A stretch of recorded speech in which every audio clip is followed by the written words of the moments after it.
Good morning, good afternoon, good evening, good day, and I hope things are going well for you whenever you are bumping into this second part of your examination of dispersal. So we've set up the scenario, and in this video we're going to walk through an example in R that you're going to access and that you're going to do and complete and then make your inferences and your video submission down the road. So have your computer set this up on another monitor, blah, blah, blah.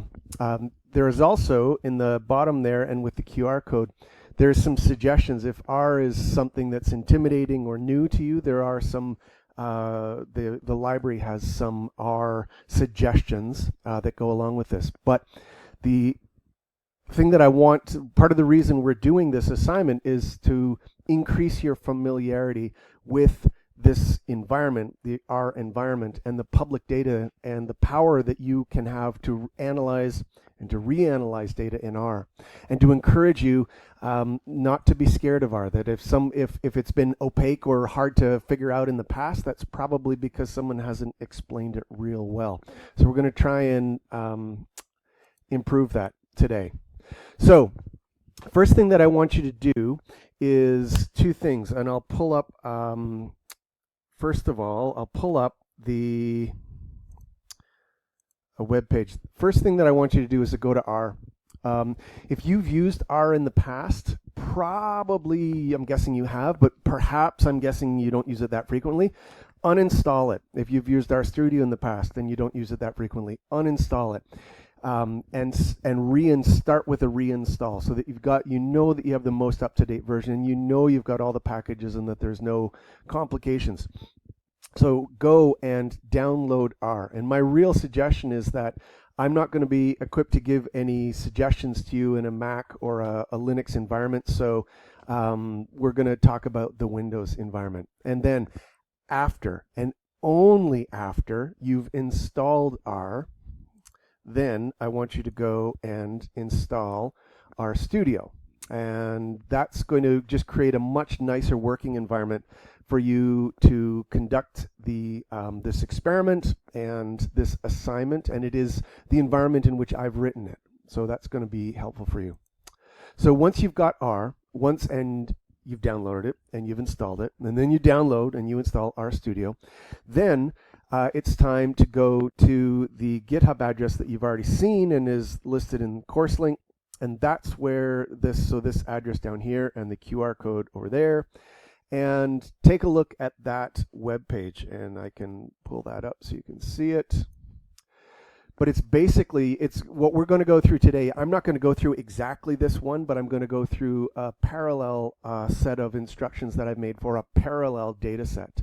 But the first thing that I want you to do from GitHub is to realize you shouldn't be able to change anything. Okay, so don't worry about breaking things. This is part of the reason that I'm using this repository to put the assignment, so that if you download things and cats on the keyboard, whatever, and you think, oh my God, I've broken something that worked before, go back and get the original code from here. And the way that you do that, the easiest way to do that, is to go under that nice green button and say download zip, and then you download the zip file and you unzip it and you put it in your working directory. Not sure where your working directory is? We're going to cover that here because R is going to tell you, or you're going to tell R. It can work in either way. So you download the zip and then we get going. Okay, so that's under this button and then download zip. So the first thing though, before we get into me showing you the R window, I just want to acknowledge what we're talking about. The context for what we're talking about are these incredible deep sea thermal vents and the connectivity afforded by different larval dispersal strategies, right? But the example is a terrestrial one where we're going to be using velvet worms from South Africa, and we'll use mitochondrial DNA, and basically we're going to talk about some really parallel things. So why are we using a different example? And it's basically so that I can illustrate the process of doing the assignment with an independent set of data. And by doing so, I hope encourage you to keep this routine with you for classes, courses in the future, because you can unpack it and repack it with new sets of GenBank accessions to do new kinds of analyses. And I hope that's useful to you in the future.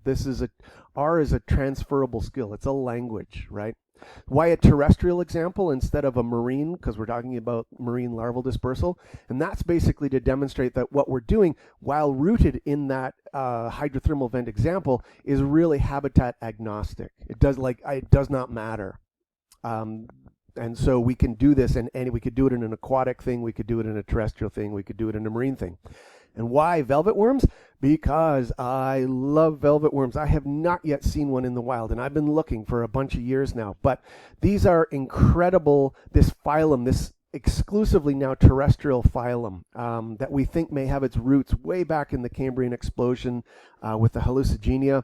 And these are some incredible velvet worms that were found in these incredible locations at landscapes like the one on the bottom, the Heldersburg Nature Reserve in South Africa. And all of these locations are in and around Cape Town, South Africa. Take a look at the scale bar with the maps. So that's always a good thing when you're looking at the maps, is to orient yourself. Is that even the biggest map, we've got a scale bar of only a couple 100 kilometers, and then we're down to 20 kilometers at a large scale, 20 kilometers at a small scale. So you can see these sites that we're going to look at in this example, they're really close together. Okay, cool. That's the scenario for today. So now, for the example in R, I'm going to bring up my RStudio window, and we're going to work through the steps. The annotation, those things that are not code, but just description. It's like the voice in the ear. This is what I'm thinking. This is what I'm saying. My narration of what you're doing. That's behind the hashtag or the number sign. And then the code blocks. And my expectation or my hope is that what you're going to do is kind of read the annotation, do the code block. Read the annotation, do the code block.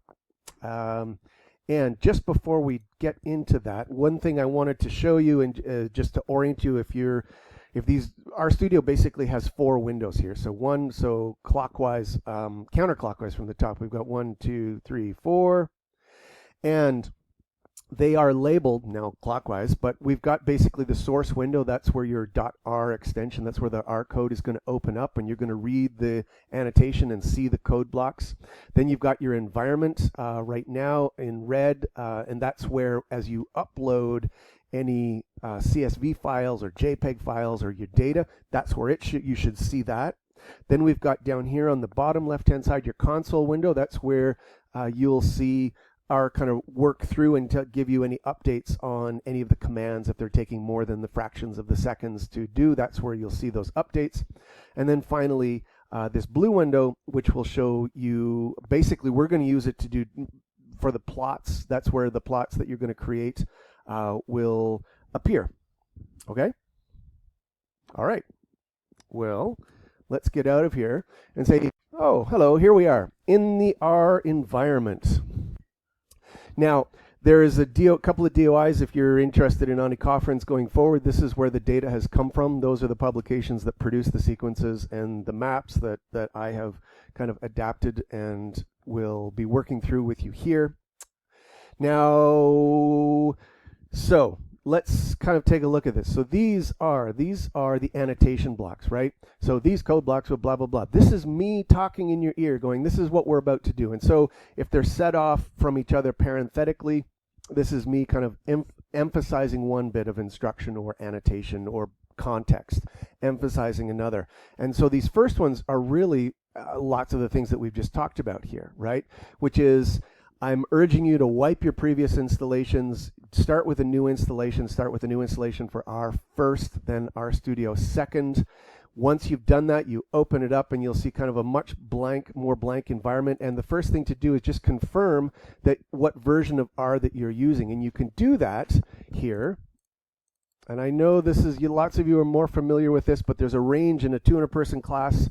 There's a range of familiarities. So we're going to do this kind of running one line or one block of code at a time. This block, line 12, it's just one line. It's not really that interesting, but it's just telling you to ask the R to tell you what version of R you are using. So highlight the block that you want to run in the console window. Sorry, in the source window, right? And then press run. Then you take a look down at the console window and it says, oh, we're using our 4.5.1, which came out in June, and it's nicknamed the Great Square Root. So everybody probably in this assignment, and perhaps the next as well, will be using the Great Square Root. All right.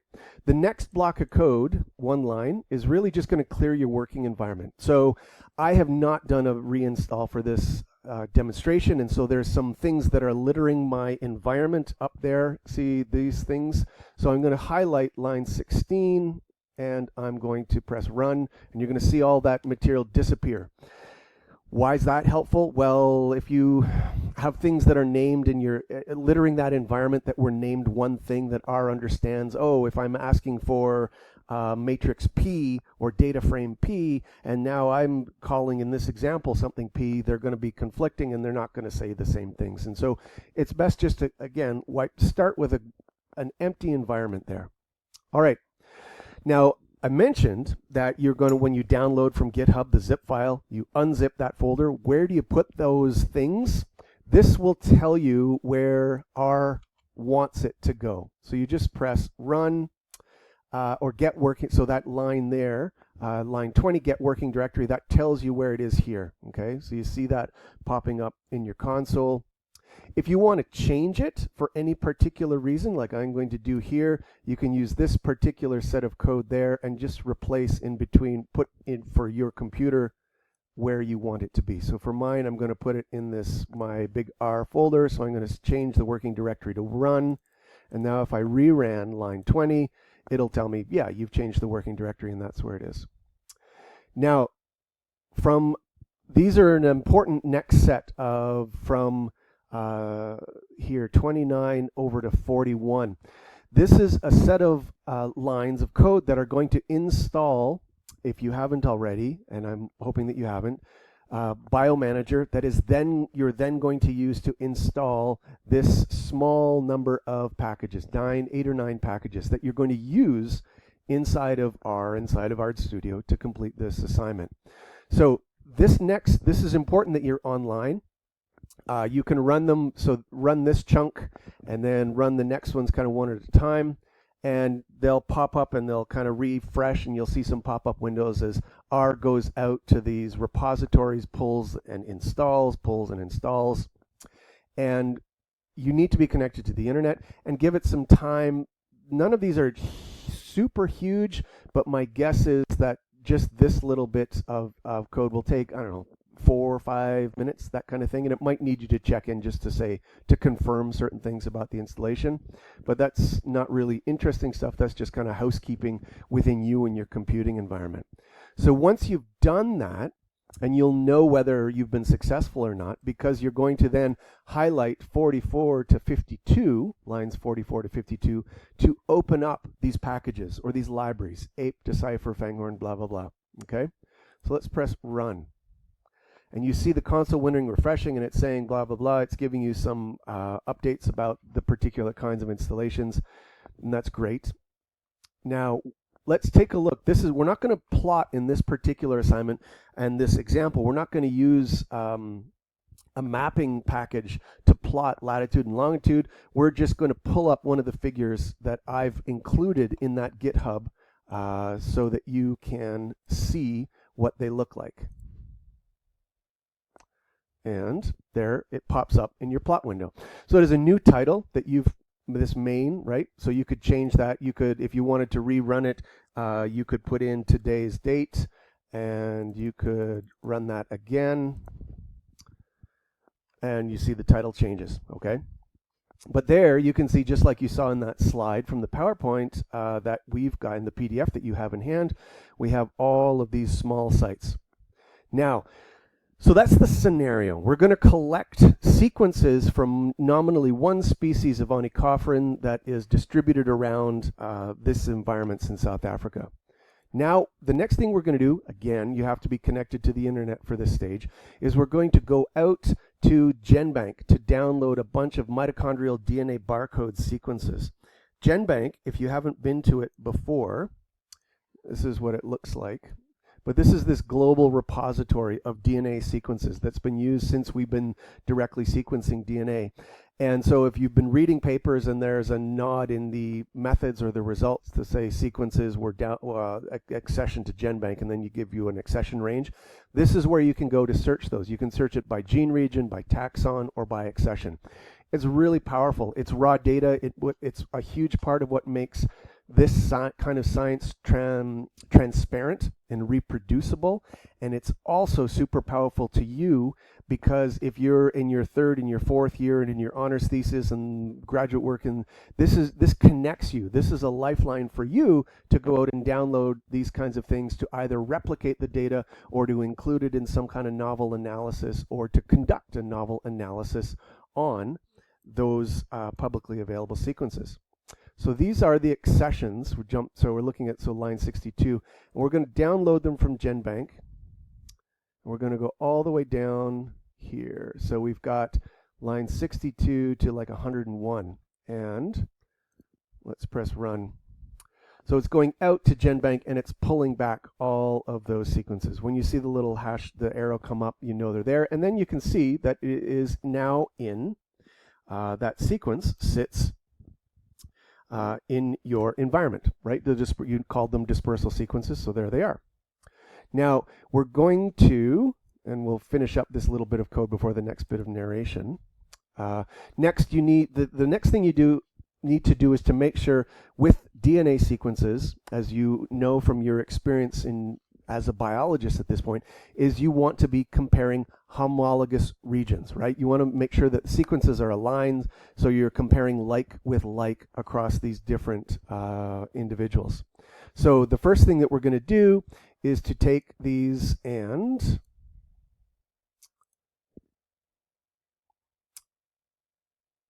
read them into the environment. Okay, so that's what we've done here with DNA. You can see formal classification. And this next command, line 115, is going to open a browser window. So if it's Chrome or Firefox, this is going to pull on something else in your computer to pop up a visualization of what those sequences look like now that you've downloaded them from GenBank. Okay, and that is what it looks like there. Okay, so there's all your accessions, 1, 2 down the left-hand side, and then your sequences, and you see kind of blocks where they look similar, but what I can tell you is that there's some alignment that needs to happen here, because these sequences aren't all the same length. Now this next code block is going to align them, so that's line 119. So that makes sure, particularly with this, these are mitochondrial DNA barcodes, so they're protein coding genes. That means they have a job. And so we wouldn't expect to see any insertions or deletions, and that they're, even though the lab apparatus may have produced sequences that are different lengths, that's fine. We want to make sure that the starting and the stopping of those differently sized sequences are homologous, and that's going to happen here. It's done. Now visualize that with the same kind of command that you just did. And I'm going to pull that back up here, and we'll jump in between. So these are the aligned sequences, and this is what you downloaded from GenBank. So you can see basically, as we kind of clip through, you see these little dashes in pink. So there's from GenBank, and it's just scooted them along so that we know that these KC3, blah, blah, blah, those three are a little bit shorter, and so to have a homologous starting region, we need to scoot them over. And you can see everything, like if you've got kind of any kind of compulsive cleaning behavior, this looks a lot cleaner, is my guess. All right, let's pull that back out. Now, so you can, and this just narrates what I just did. The next box is going to save it as a FASTA file. So let's do that. And a FASTA file, or a FASTA file, and you can see our environment just changed, is basically the standard way of looking at DNA sequences. And you can use R, lots of different packages in R, to look at FASTA files, but you could also, if you wanted to, There's a really old program now called BioEdit that's still freely available that is largely how, especially with small numbers of sequences as you're manipulating here, you could download this and open the FASTA file to look at it with nice color-coded, pleasing fashions. All right. Now that we've got the sequences, the next thing that we're going to do is we try and figure out how, so we've got sequences from individual velvet worms from different locations, and we're going to make a couple of different phylogenies with them, right? First is a likelihood phylogeny, and the second is a neighbor joining tree. This first block of code is going to it's going to take that aligned FASTA file, and it's going to create your neighbor joining, or sorry, your likelihood tree here. So you can see the tips are the names of the accessions, and then we have some branches in between.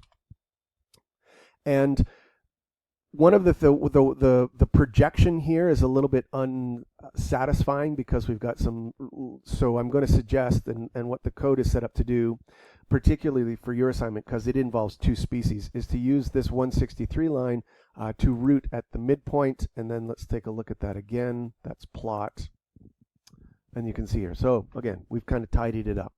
So these are some rather interesting, if this is one species, these are some deep divergences likely between populations for that one species. If it's two species here, for example, maybe you had a species down here, they are still two species that have deep intraspecific divergences. So consider perhaps a scenario where we've got a species on the bottom, species on the top, and then these populations, we're looking at then within the population, between a population, we're looking at both intraspecific and interspecific variability. So that's one kind of tree building algorithm called likelihood. There's a more simple, less evolutionary algorithm called neighbor joining. We're going to do both.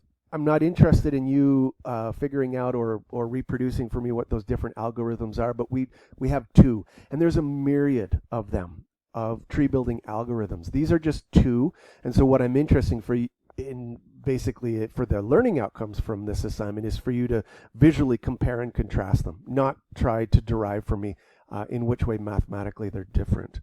So now we're going to select from 170 to 185, and you can see, and we can go backwards and forth. So there's the likelihood tree, and there's the neighbor joining tree.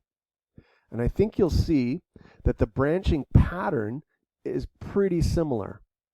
Now, this is in base R, this plot that we're looking at, which is sometimes not very visually appealing, and for the PDF that you're going to do in a couple of dozen lines here in this assignment, what I'd like you to do is to plot them using ggplot, which is a much more visually appealing way, and so that's this ggplot line here, 189 in this case. So let's do the neighbor joining tree. Oh, now you might think to yourself, that's Smith, what are you talking about? I can't read those numbers, but it is, so you can change that. And these are scaled for your PDF at the end. In the meantime, if you wanted to, see size equals 7, I can change that to 3 and rerun that, and we can take a look. But we have also the scale bar, which tells us, oh yes, so this is, that distance is roughly like 0.7% divergence amongst, so if you can kind of, just as we talked about in the previous, kind of the background to this assignment, you don't add these vertical distances, you go across, so 0.7, 0.7, 0.7. So these are very divergent tips here, or groups at the clusters at the tip. Okay, so just to make sure, let's do that again.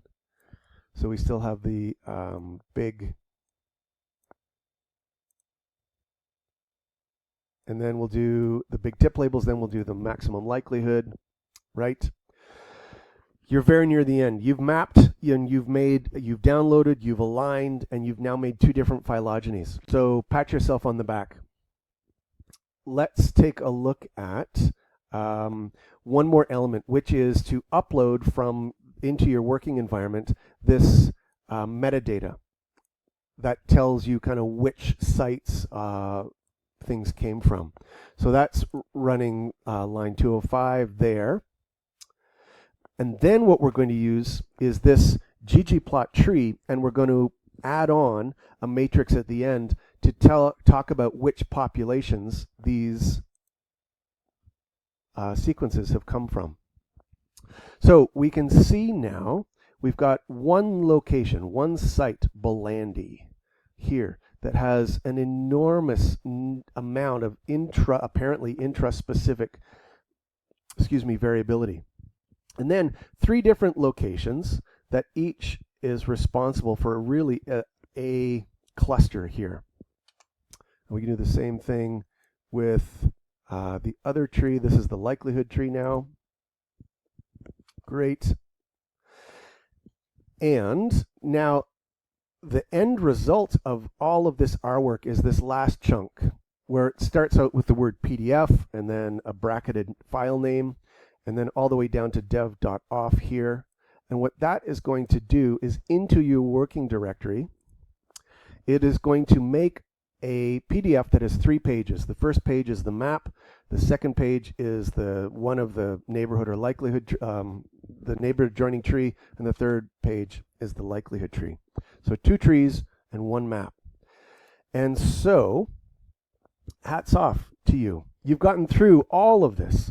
Couple of 100 lines of code. You've used publicly accessible data from the literature. You're analyzing it in an environment and in a fashion that is transparent and reproducible, and is pointing towards publication instead of an assignment. And I think this is, I hope this has been useful to you. And my hope then is, for the next part, the scenario that you'll continue to work through is you'll get your sheets. I'd like you to do this as a printed PDF. And 3 minutes is going to seem particularly tight, but this is the kind of communication that independent, irrespective of whatever field you get your careers and your lives and your interests take you, you're going to be responsible for distilling information and reproducing it for a novel audience in a way that's efficient and engaging.